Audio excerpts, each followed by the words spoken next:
Welcome to the Simple Minds podcast, where we look to empower and encourage real conversation amongst men everywhere by unpacking topics on self-help, philosophy, and business.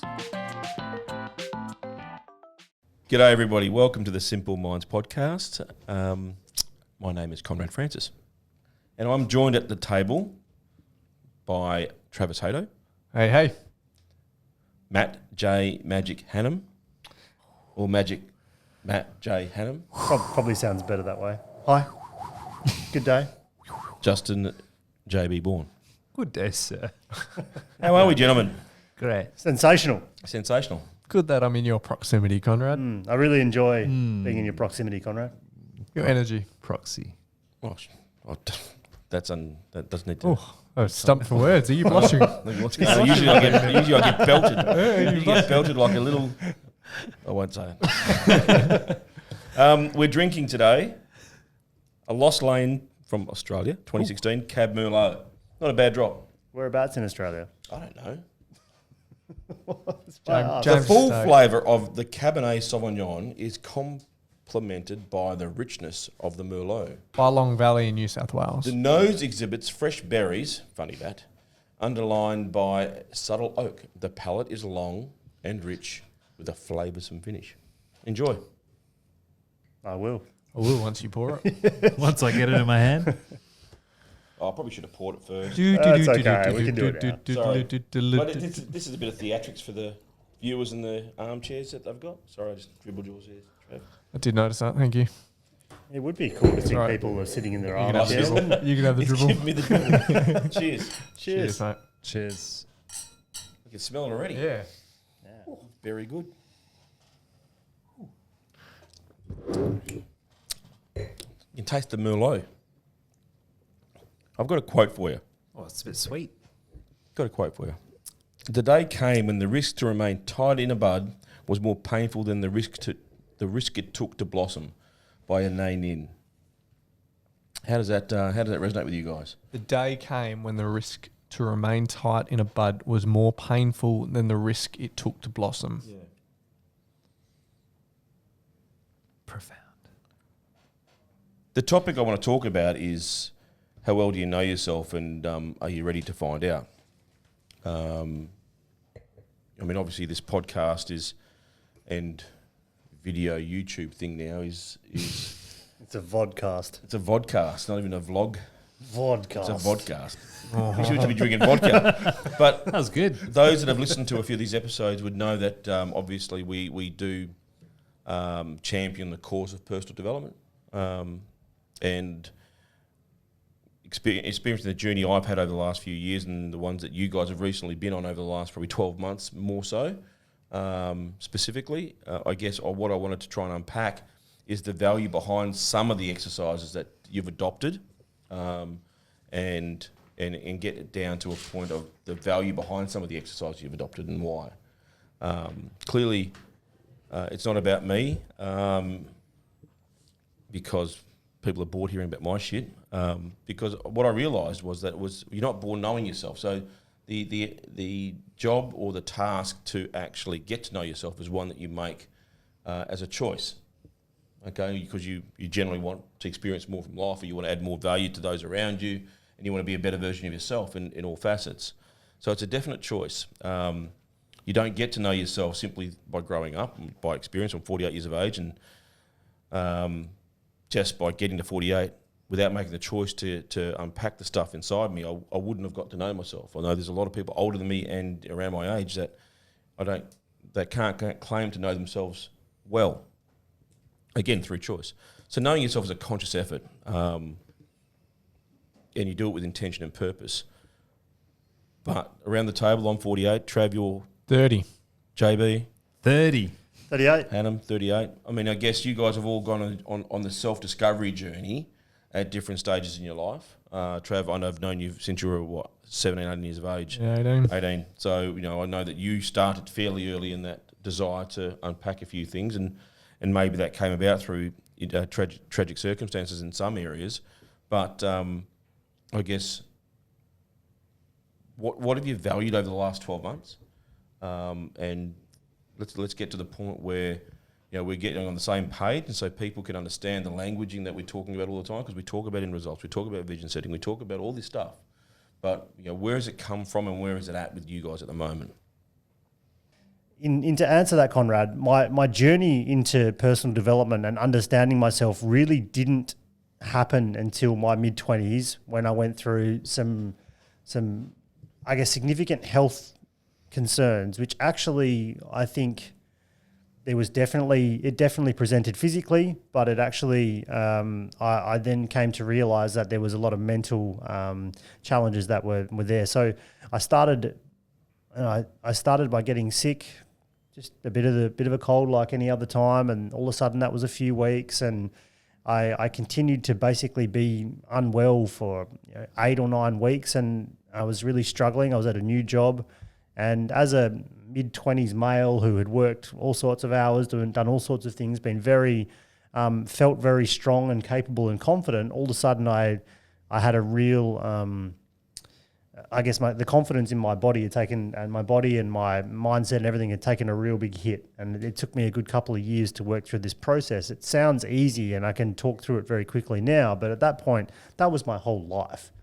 Like the stress I felt every day, the physical ailments, the position I'd managed to find myself after feeling like I was invincible was incredible. And that's where my journey started.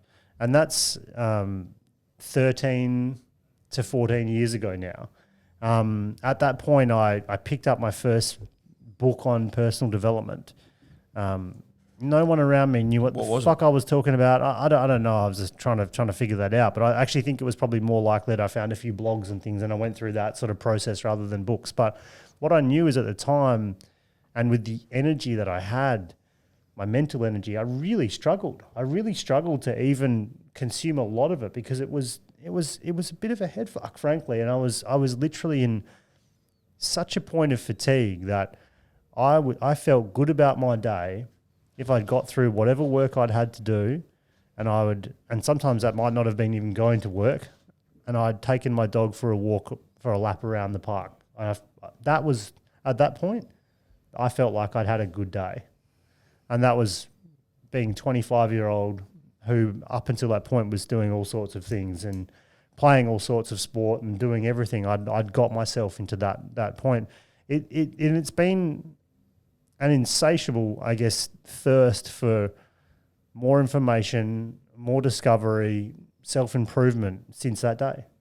And what I've learnt along the process, I mean, you can't put into words in a minute or two. I mean, there's so much I've learnt. There's so much I've learnt from an academic perspective, but then there's so much I've learnt in and about myself, my body, my mindset, my personality, how I go to stress, what causes me to go to overwhelm, what I then do in a victim type mindset against that, and also what I do in a better mindset to help solve those problems. Like there's a level of awareness. Like I'm pretty aware if my heart rate is slightly elevated in the body, and I don't generally know if people are aware of those types of things, but I think it's me having gone through these processes and this experience that have given me that awareness. JB, I mean, again, when did you start thinking about your personal development, tangibly or tactically? Well, first off, I'd like to acknowledge I really love the idea that it's an intention and a purpose to really get to know yourself, and it's definitely a conscious effort, and that's become a lot more obvious to me in the last, I guess, maybe 12 months per se. For me, the first book I read was Think and Grow Rich when I was about 17. And then went a little bit of a binge and read How to Win Friends and Influence People. Dale Carnegie. Yeah, Dale Carnegie. They were like the only two books I had properly read throughout up until that age, even though we were forced to try to read books through school and stuff like that. I just hated reading. And but those two I read. And then it kind of dappled on and off for many years after that, and I've always had a bit of a drive and ambition to better myself, and I've gone through periods of life where it's more pedal to the metal and then ease off, pedal to the metal, ease off, and whatnot. But I think in the last probably couple of years is really where I've seen the most growth. Through various elements of factors, and I've definitely got to know my personality better. I'm still probably got to do a lot of work on what my core values are. My body, understanding my dreams and ambitions and the source of them a lot more, and questioning, where they actually are coming from. And there's still a lot of work to be done. But what it's allowed me to do is show up every day a hell of a lot better. Better for everyone around me,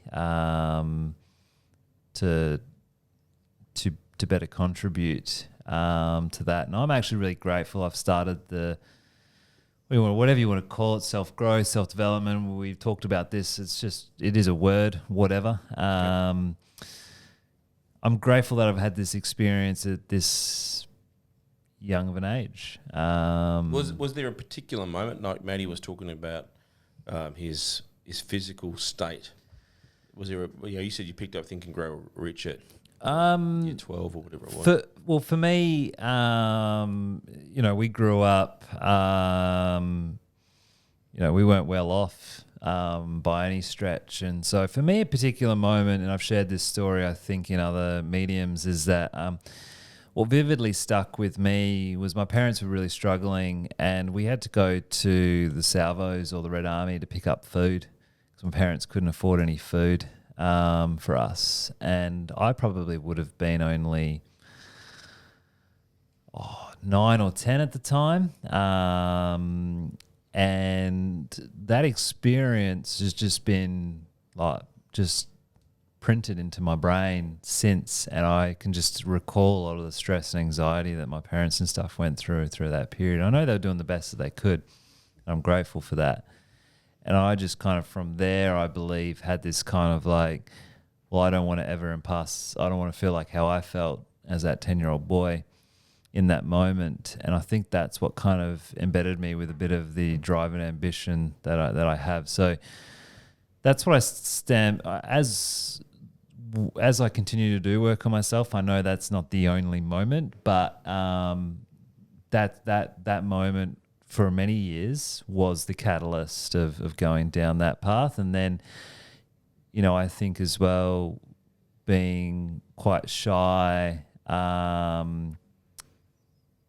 the fact that moment is still so vivid to you, clearly you do come back to that often. Yeah. But as I've done some more work on myself, I realised that, there are patterns, and there have been many other similar instances. That was the one that just kind of really landed, you know what I mean? And that's influenced a lot of what I've done and why I've done it. But I think if you don't go down the journey, which here, getting to know yourself and going through that conscious effort and start the process, what you realize is that everything is a pattern. Yeah. And, while that's all well and good, I could continue on to go and achieve to make sure that doesn't happen, but for the wrong reasons, and let many other things slip away. And that might come at the cost of relationships, friendships, this or that, blah, blah, blah. So, yeah. Trav, again, I think I prefaced it with the fact that when I first met you, you were going through something very similar to what I was going through. I think you lost your good friend and your cousin. So we met 2008. I was 18. I just lost my cousin, who was pretty much one of my best mates. Fast forward to 2011, my parents just split up, which wasn't rocking the world, but still had an effect on me. And then one of our other best mates died. I didn't probably take personal growth seriously enough. I just saw it as I was always driven. I was always driven to succeed. And the more looking back on it now, JB, a similar upbringing to you. Probably we never got food from Salvos or anything like that, but we never had a lot. So I always wanted to succeed beyond what we grew up with. That was always my driving force when I was younger. So that drove me for a long time. And then it was actually, Conrad, when we sat down in 2016 at Kalis, we'd have brekkie, and I remember I asked you to have breakfast every Thursday morning at 7 a.m, and that's actually how 7 a.m. Brekkie Club spawned. I started to realise that it wasn't about the business or how I was going to work and make money. It was about me personally and how I was going to grow as a person and then enable my business to grow. So prior to that, I probably just stumbled my way through it a lot. I didn't really take it that seriously. I was 18 and then 21 when I had major things sort of happen in my life. It was all kind of based around, forming a better work situation for myself. But yeah, probably 2016 when I really took, making myself better and understanding who I was more seriously. And then from then, the effects have been profound. Yeah, I mean, it's interesting to know everyone's different stages at it all. And I guess the reality for me was understanding that it's a very conscious choice to go after more, to get to know yourself. And the amount of material that I've read, and I'm reading some stuff at the moment on quantum physics, and that's a whole other area. But expanding the self is a real process. Expanding yourself, expanding your consciousness, allowing yourself to see the world differently is a real job, and one that doesn't get explained to you. You don't get the keys to that. Not at all. And hearing your stories, like again, similar to mine, is generally it's come to us through a hard lesson or a tragic or traumatic lesson, but it needn't go that way because we all had the opportunity. You JB, you had the opportunity to listen, read, apply early in life, probably earlier than most, if that's your earliest memory around that. And we could have negated some of that stuff, and certainly if you had JB's awareness, Matty, you may not have had your episode when you were 25 years of age. And I guess they're the things that are really, really interesting when it comes to evolving as a human being and being the best version of yourself, not only for yourself but for others around you. And I guess we just finished that Kobe episode, and you'd have to argue the fact that the 16-year-old bloke that was recruited wasn't the 41-year-old guy that died, and his view on the world is very different. And I think we do at times get caught up on a lot of the things in life without actually understanding the practical things that we're consuming and expanding ourselves with, and then taking others along on that ride of. Because again, where you go on that ride with your children, and yours when you get there, old man. But when you take your children, it's going to be a different place where your parents picked you up, and it should be. So, getting to know yourselves. What tools have you used, and is there anything that you would encourage others to use? What value have you got from them? I mean, one of the big ones I know I've been using for the last in excess of 10 years was a tool called the Enneagram, and it's a personality profiling tool, and it's one of the oldest, if not the oldest, personality profiling tool known to man. And it's a tool that I've used. I got given a book by a friend of mine. This is how funny this is. I got made aware of the Enneagram at the time where I was going through some shit in my life. And it was given to me by a person who I respect completely. And at that time, she was the mayor of a council in Melbourne. And she got given the book by a taxi driver. So that's how I got access to that level of knowledge. When I sat back and looked at it I typically am an 8.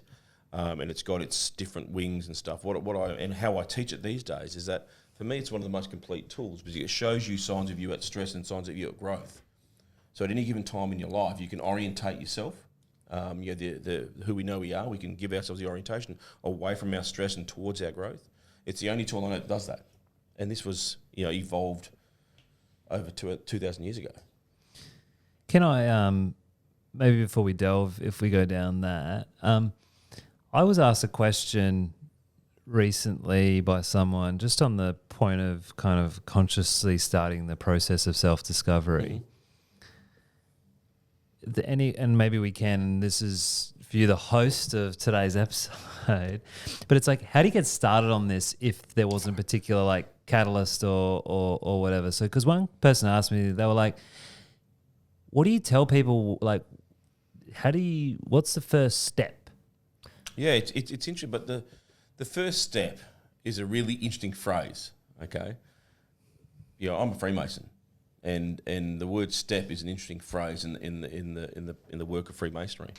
But what's the first step to anything is being inquisitive enough and open enough to ask the question and hear the answer. That was the first thing that came to mind, was ask questions. Well, the content's it's always been there, but now it's just there. So for me, in a really simplistic term, like when I started looking for this stuff, I had to go find certain websites and then move from there and move from there. Now, in this current reality, all you have to do is stumble across one YouTube video and watch some of it, and you'll just keep getting fed more and more and more and more until you find your way in. I mean, it's incredible what's there now. I mean, you'd be chasing down the concept of a book and maybe finding someone. You've got to be curious. You've got to be inquisitive. You've got to be curious and inquisitive, and I get that. But then practically from that point, there is so many, it's such an easy leap. But it can keep hitting you in the face. But if you don't ask the questions or be curious, then you'll never actually go down that road of self-discovery. It's just like the salmon hitting you. Oh, look, I'm not disagreeing. I'm just saying once you hit that, like, you have to have that that desire to find out more, to feel like there's more, or to understand more, to have more awareness. But once you hit that point, it's all you have to do is take one small step, and you're in this incredible vortex or ecosystem of information that's now out there. But you've really got to dissolve what you believe the world at that point in time to allow yourself to be the sponge you need to be. If you bring a framework to any conversation that can't be molded or can't be challenged, you can't grow. So the first book, coming back to it, I'd read a few bits and pieces, but the first book that I think really helped me resonate it was, you might know him actually, there's a mate of mine called Ian Crosley. Oh, yeah? He actually rewrote The Science of Getting Rich into plain English in about a 40-pager, just because it was, it's old language, and he rewrote it back into this sort of 40 pages. Nice. And that was, but it was just great because it distills, it's very different, it's very similar to a lot of the other books, like even Think and Grow Rich and the other language and that in there. But it was a great little distilled version of because there's a lot of thinking. I don't think The Science of Getting Rich was actually 40 pages though. No, it's like Blinkist. Yeah, because you said Cross distilled to 40 pages. Well, no, he rewrote it in more like modern English, so it was all about just like summary, like Blinkist. Yeah, and anyway, but I had that version, and I just was able to have it like this and read it a few times and go back to it and. There's nothing new, right? Nothing new in it, but that was a nice, well distilled version. Whether it's Think and Grow Rich or Science of Getting Rich or any of those ones, they're often, I think, early books that people stumble across, and for whatever reason. Well, look at the most recent one, Subtle Art of Not Giving a Fuck. The bestseller. But how important has it been on your journey? I mean, again, I've referenced the Enneagram, and I guess we're all using it to some level. How important has that been for you guys on your journey of getting to know yourselves? Or is there some other tool that you've used in that space?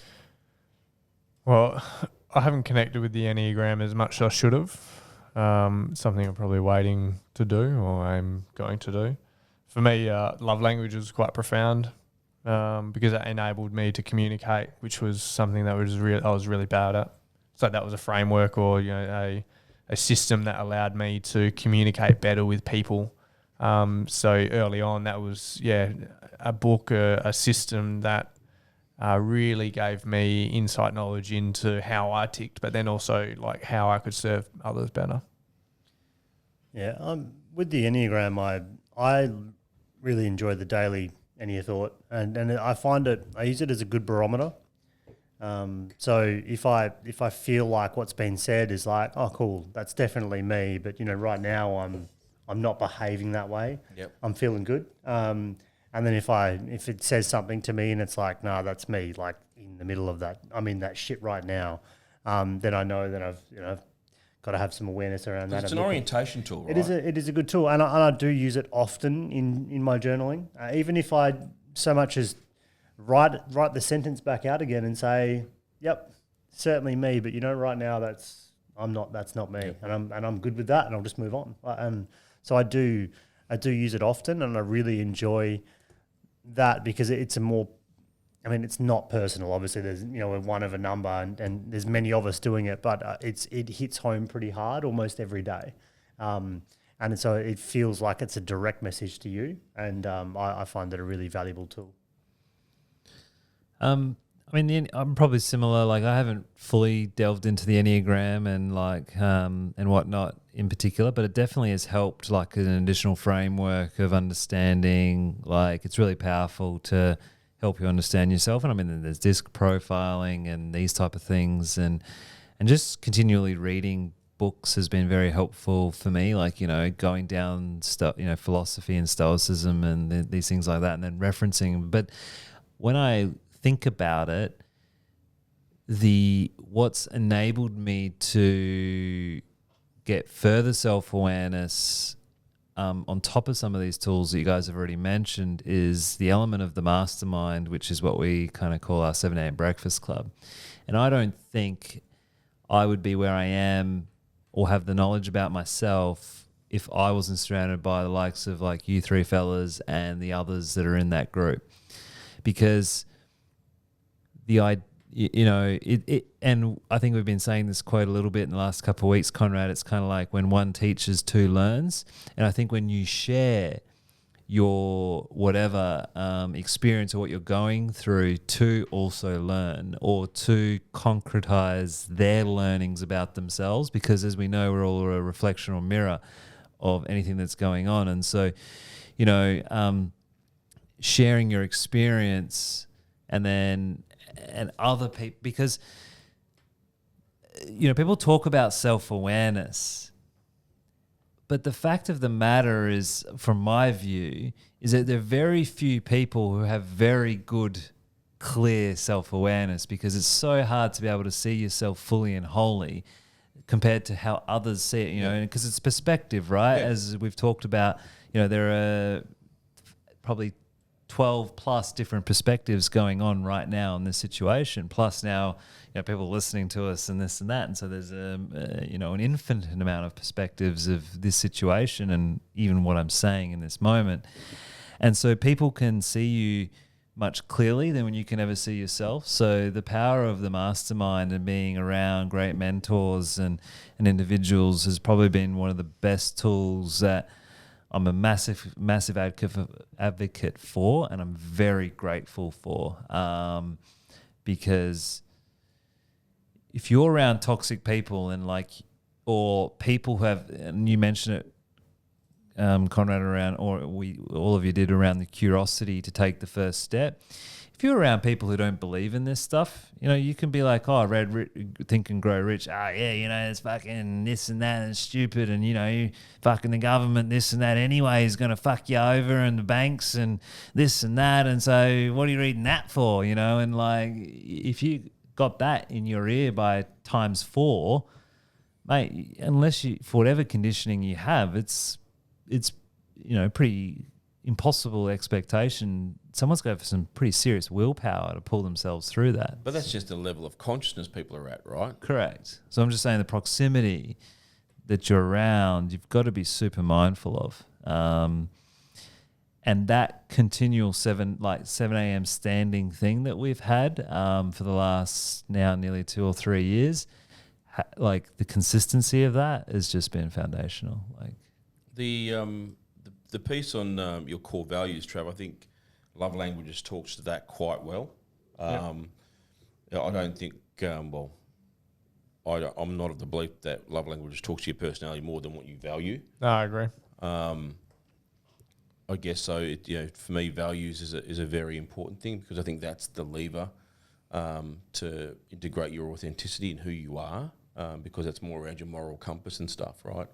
JB, you said earlier, I'm not sure whether it was on the mic or not on the mic, but you're still working through your value set. But I would suggest that your values are very evident, particularly in the business you have, because of who you are in that business. Maddie, I mean, how are you with your values? How am I with my values? Yeah, are you integrated? Are you completely satisfied? Do you get conflicted? I don't really get conflicted with my values too much, I don't think. I think more to the point, a couple of conversations we've had today is more around time, and that's probably one place where I know where my value set sits really strong, and then it's just understanding how to prioritize different aspects of my values. But I think I'm pretty confident on what I believe sort of my moral compass and approach is, and I'm able to stick pretty firm and very confident that I know where I stand in a situation. Yeah, I mean, I struggle from time to time. I mean, I say struggle. I mean, the issue around values for me is always around being judged. I know who I am. I know what I love. Whenever I get into a moving vehicle, I make the sign of the cross, because that's my guiding light and how I protect myself. Even when I get into a plane, but I'm very conscious when I'm in a plane how people perceive that. Yet it's one of my highest values. So even I struggle with that from time to time. Trav? I feel like because it's your foundation, I understand that I want to treat everyone with respect. I want to leave every instance with a person in a positive way. Like they're the things that kind of, I guess, guide me on a daily basis on how I act and who I am in a scenario. They definitely change as you get older and things happen, but I think that's half the journey is of actually understanding how they're changing and how they're developing for you as you get older and now have a family. Like, how do my values change in that instance? And it's I think it's an ever growing sort of thing. It's not just like, well, this is it and I want to work to that. It's sort of just tapping into it and like, who do I actually want to be? Like, am I living my best life? Am I doing the best I can? To value to what's the word? To show up in my values every day. Yeah, and that's how I use them. Yeah, cool. The getting to know your body part for me was really interesting, because I've had to reacquaint myself with my body over the last few years. I let it go for a while, allowing it to dictate to me what I could and couldn't do. But knowing that, when I look at other people that have achieved amazing things in their life, the amount that they get from themselves and their bodies and the amount they devote to training, I was fortunate enough to come across a bloke that was relocating WA and wanted to pursue, was patient enough training me, and I love the fact that Dale and I still train together 3 years later. How much time do you guys pay attention to your body and what it's telling you, and whether you're calling its bluff or the vice versa? Well, I think I think to me right now, I can't separate the mind and body. I can't separate. Yeah, it's so powerful. Like I notice a huge difference in both my performance, my attitude, and how I show up if I don't go to the gym in the morning. And that's become super important. Lately, over the last 6-7 months, taken up a bit more running, and that's just been awesome as well. I've been really enjoying that, and I think you're kidding yourself if you don't acknowledge the body if you want to continue to grow and understand your body more. And like your sleep and a few other things. Like I know you've got the Aurora band. I got a Whoop band recently, and a few other things which like measure your sleep and your performance and stuff. And because I think you're kidding yourself, right? If you really want to extract the most out of yourself, if you don't understand it, then how can you manage it, mentor it, or stretch it? Yeah, 100%. Like it's Yeah. And I thought, mate, see, I fucking told myself a story about me not being able to train for a good 20 years. That's embarrassing. Personally, I've 100% taken it for granted just because I've always had it. Because I've always been fit, healthy, athletic. When I don't do sport or something, working out, I can feel the effects. 100%. But everyone's got some level of capacity. Yeah. I mean, it's embarrassing if you want amazing things, not only for yourself but for those nearest and dearest to you, be it your team or your family or friends. It's embarrassing. There's a program called Living Longer, Living Stronger, and it's aimed towards the older generations. And there's plenty of studies to show that it's not about doing heavy weights, or it's just like activity for the elderly, and their health effects on that is profound. In terms of mental health, in terms of physical health, in terms of everything, their sleep patterns, their eating habits increase, and it's simply all from just going to the gym 2 or 3 times a week for 1 hour and lifting 1 kilo dumbbells and being active. Yeah. And if you don't take that as a standpoint for what you can do in your 20s or 30s or 40s, like. But I mean, no matter what you do mentally, right? I mean, I honestly don't know whether you can actually hold on to any sustainable outcome without the work on the body.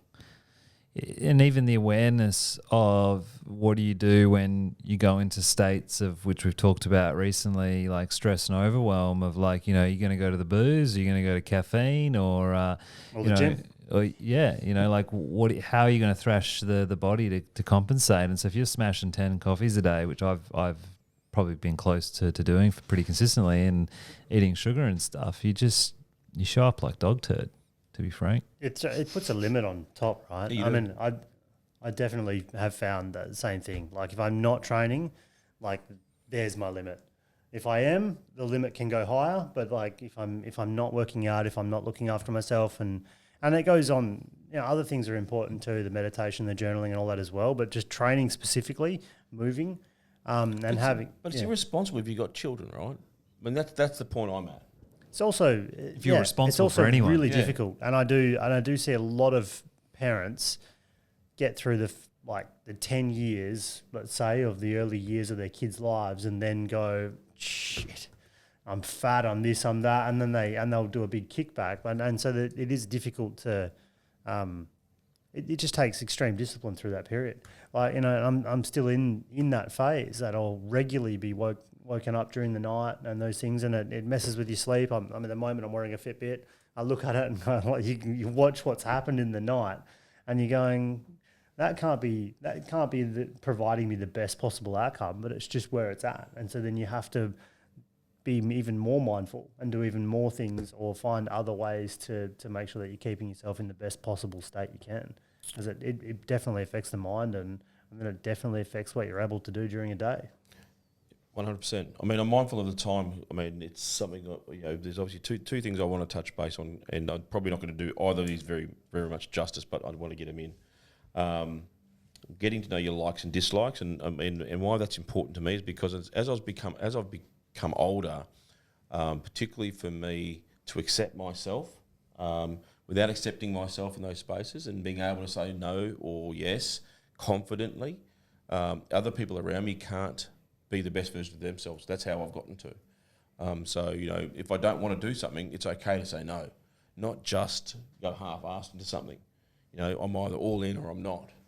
I went to my cousin's kid's 21st the other day, and they wanted me to be there, and I had the time, so I went, but I had to leave at 10:30 because I was back up at Joondalup coaching the next day. And they were having a crack at me as to why you're leaving. I said, well, I got here because it was important to get here. I said, I've got to go home because it's important to get there. And I don't mind if people don't get that, but I get that, and it's okay with what their opinion is. How do you guys take that these days? Because you're not doing the normal things, or what's perceived to be normal.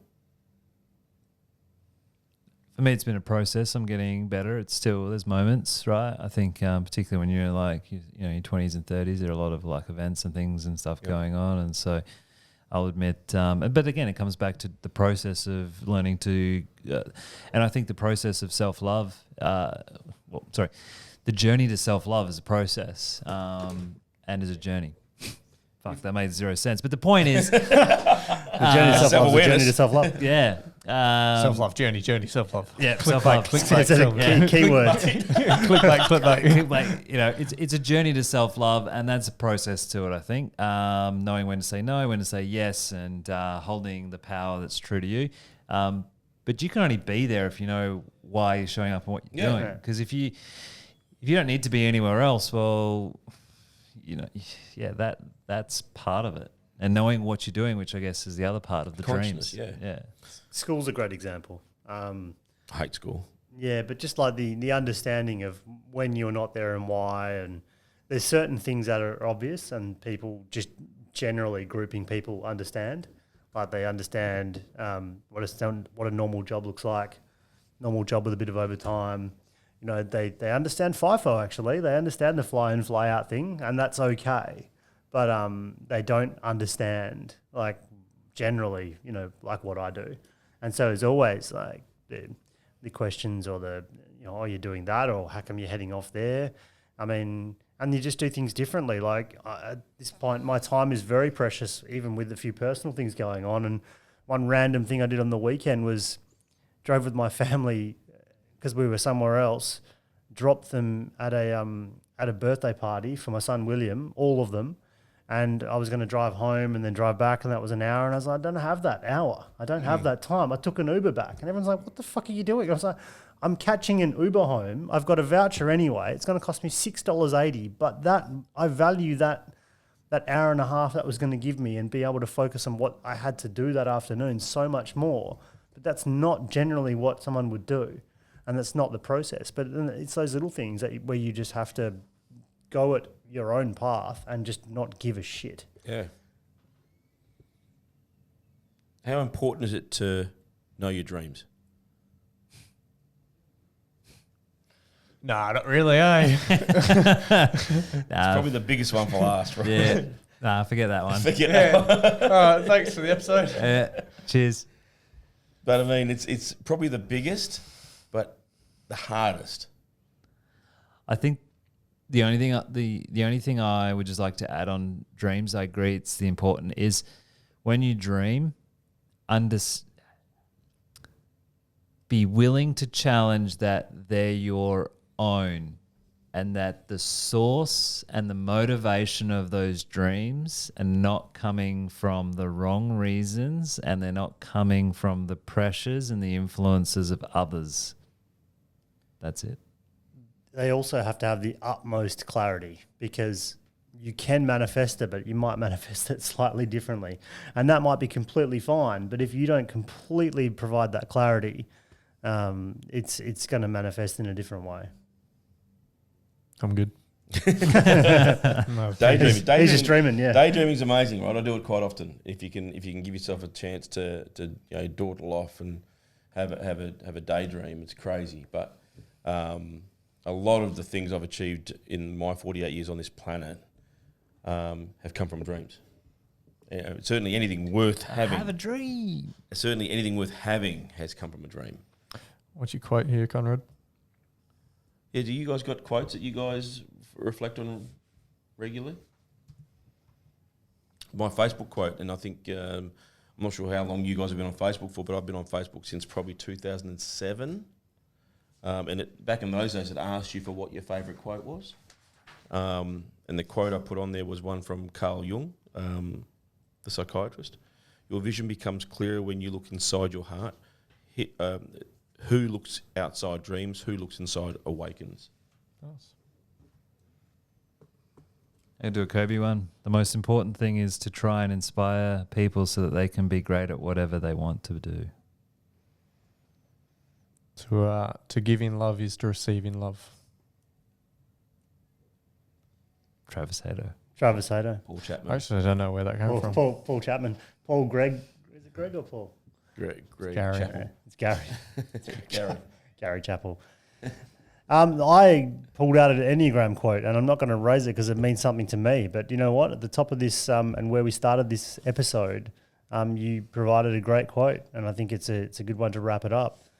The day came with the risk to remain tight in a bud, The day came when the risk to remain tight in the bud was more painful than the risk it took to blossom.